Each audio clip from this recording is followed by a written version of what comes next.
Hello. Hi. Hi. Congratulations on the film. Thank you. Thank you. How excited are you to bring it to the world now?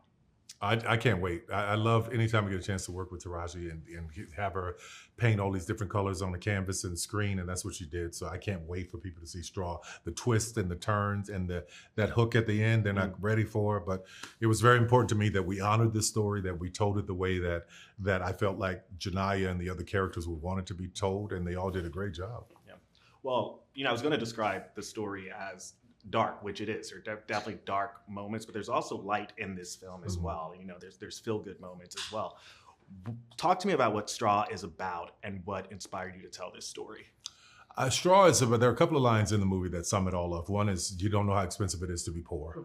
And the other is, nobody sees us. So this is about a group of people, people who are on the margins, who are not being seen, not being acknowledged, not being represented, and find themselves in all of these crazy situations just to survive. And what happens when all of that build up, you hit the final straw and there's a powder keg. And from my own life, when I was writing it, I was just dealing with so much stuff. I just wanted to get it all on paper. So that's why Janiyah deals with so much stuff. And the way it all unfolds, there are many people who are dealing with this on this planet. Yeah. Taraji, what was your immediate reaction when you read the script? I'm in. That's exactly what it It's was. very seldom that I turn Tyler down because he gets me. And I love how he writes for me. It's challenging and I love it. I love a good challenge. And when characters scare the hell out of me, those are the ones that I lean into. And I was literally in the middle of another production when he called for this.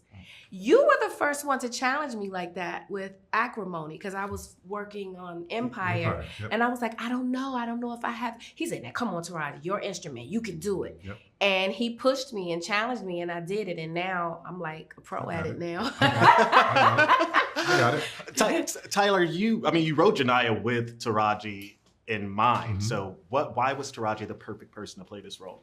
Because I've worked with a lot of great actors, but Taraji has this thing that it's I don't even know what you call that violin. Stradivarian? What do you call that violin? It's a Strata something.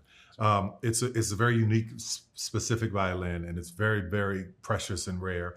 And she knows how to play every instrument, every note. That's her gift. So anytime I get a chance to work with her, it's selfish on many levels because I know I'm not going to have to work as hard to get her there because I know she knows exactly where to go. It's like having a train on the tracks and we're meeting at the same place all the time.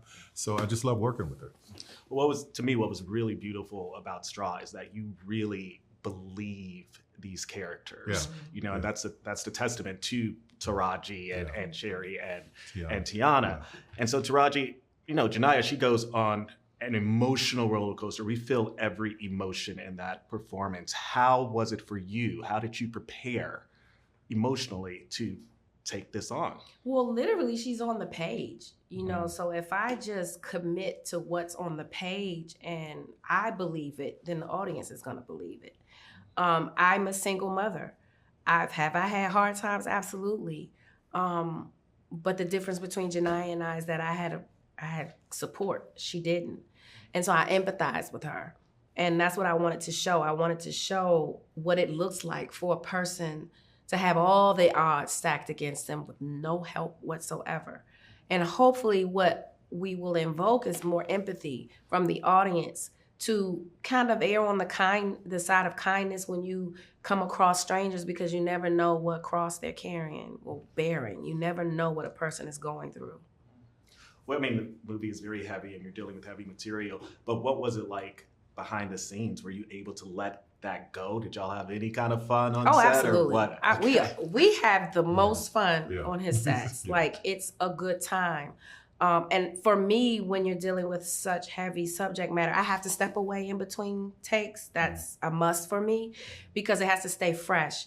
And if I stay in it, then I lose the nuances because it's the stepping away that when we come back, it's fresh again. So I live in between takes. She'll be in the scene, killing it. I'm on the monitor like this. I said, Tyler, I'm out of it. I'm like, what do you? I lost it, Tyler. It was right there. I was like, what are you doing? It was there.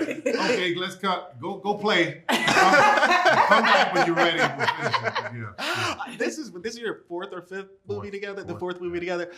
What is it? Tell me, what's the magic between you two? What's the chemistry? Virgo love. Yeah. Virgo love. We get I each understand other. how his brain thinks because mine is the same way. We can finish each other's sentences when we're working together. She knows where I'm going before I can even ask or say, and if we have a disagreement about the way the scene should go, I'll be like, okay, let's try it my way and we'll try it your way and we'll see which one works. But mine always wins out. Because he has the control of the editing, right? That's exactly right. And then she goes, you know what, you were right. You were right. I can tell if he got what he needs in the way he says cut. Like if he says cut a certain way, I'm like, let's go again. Like I can tell when he has, because I just know him. You didn't have that many scenes with Tiana, but I mean, they're all exceptional in this film. But what was it like working with Tiana and Sherry? Amazing. I want to do more work with them. I had most of my scenes was with Sherry. She just blew me away. Because we all know her as Funny Sherry, the comedian. But to me, comedians make the better dramatic actors because their humor is to mask their pain. So it's always good to see a comedian be vulnerable like that and not be funny because they're really good at it. How did y'all help Sherry get out of her comfort zone? I don't think she needed help because let me tell you something. Sherry did Precious, and I saw then her levels. Sherry's got gears. She leans on that comedy thing because I think it's like the protective barrier. But when you watch a comedian tell jokes, they're usually really phenomenal dramatic actors, and she didn't need much. She just showed up. She just needed to make sure that I was giving her where we were in the moment, and she got it from there. Yeah. I was making her laugh in between takes. Yes, which she wasn't. You're making Sherry laugh? Yes. But Sherry's like, I gotta be serious. Please stop making me laugh. What would be the dream project for you two? The next project between the Taraji next and project? Yeah. The next project is a dream project. That is the next project. Whatever it is. Yeah. Well, thank y'all. It's really good to see you. Actually, me working with Madea, but go ahead. Her working with Madea. Yeah. Thank you. Are we going to get another Madea? I want to be in the next Madea. That seems like so unbalanced and so wrong. You got this Academy Award nominated actor with her. But she got the range. She got the range. All right, very nice. Thank you very much. Thank you.